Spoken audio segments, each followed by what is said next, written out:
Inverse Laplace transform of integral. Okay, and this is quite easy because just see the property.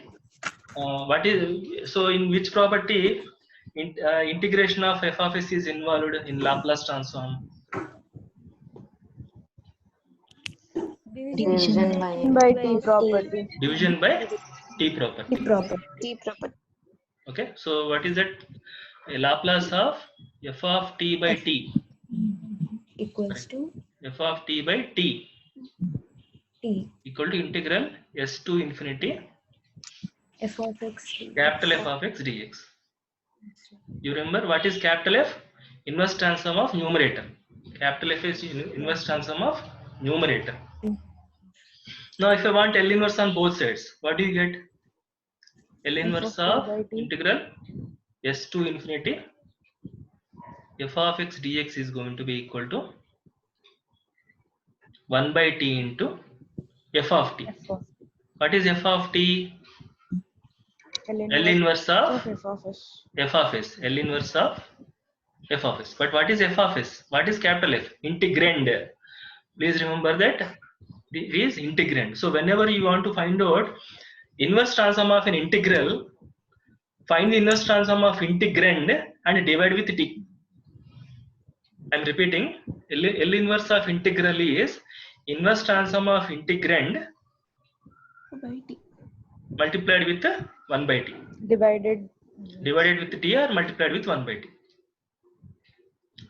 Is that clear? Yes, sir. So how I am going to write down the statement? So if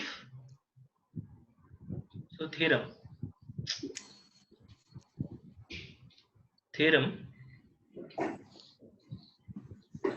if L inverse of what? L inverse of f of s is equals F to of s equal to f of t. f of t, then L inverse of s to infinity f of x dx equal to what? 1 by t By t. L inverse of f f of s. So what skill you require? You just want to know how to find out L inverse of the integrand. You simply divide with t. So whatever the problems we discussed so far, for all those problems I will simply put an integral. Is that clear? For example, see the previous problem. What was the previous problem? I can ask a question like this: what is integral of what is inverse transform of s to infinity? Okay, tan inverse of 2 by x square dx. Is it okay? So what is this? This is nothing but 1 by T. this is nothing but 1 by t into 1 by L inverse of L inverse of tan inverse 2 by 2 by x. s square, 2 by s. and simply copy and paste tan inverse 2 by s square solution here. Is it okay? What is the answer you got for By it? T square. Hmm? Sin T. Sin 2 by t sin 2 by t, T. T sin ht. 2 by t sin t sin ht. Sin ht. So what is the answer for this? 2 by t 2 by square t square sin t sin ht. sin t sin h. Sin H. 2 by t square sin t sin ht. Okay. So like this I can create n number of Sir, problems. minus 2 by t square. Why minus 2 by t square? Minus. Before one minus 2. Minus gets cancelled no here. Both Yes. sides. Yes. It is simply 2 by t square sin t sin ht. Is it okay? Similarly, I can ask what is L inverse of integral s to infinity, okay, or x by x square minus a square by, I can ask x square plus a square whole square dx. What could be the answer? This is going to be simply 1 by t into L inverse of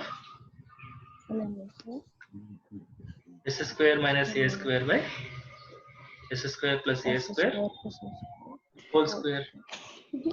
But what is L inverse of S square minus A square, S square plus A square whole square? T cos D cos T 80. cos 80. So answer is going to be simply Cos 80. cos 80. Is it okay?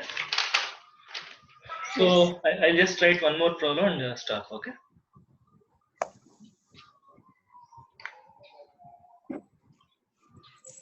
Okay.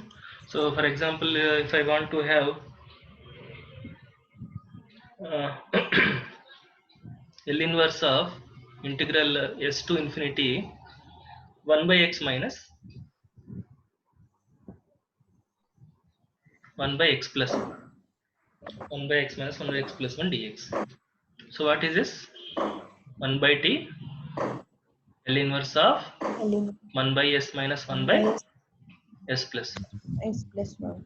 So this is 1 by t 1 minus e power minus t. Minus T. 1 by s inverse transform is 1, 1 by s plus inverse transform is e power minus t. Is it okay? So L inverse of integral is nothing but L inverse of integrand multiplied with 1 by t. Is that okay?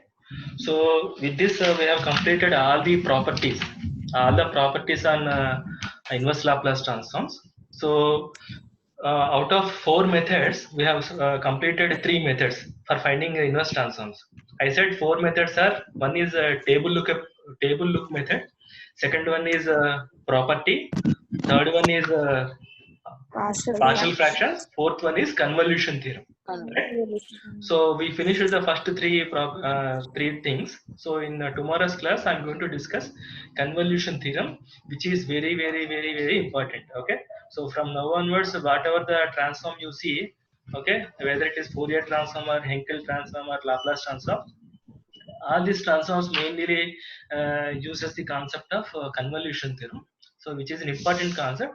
Using convolution theorem, we can find out some of the inverse transforms easily. Okay. Here, instead of finding partial fractions, instead of applying property, for certain kind of functions, it is easy to apply convolution theorem and get the answer. Okay. Only thing, it involves some computation of integration.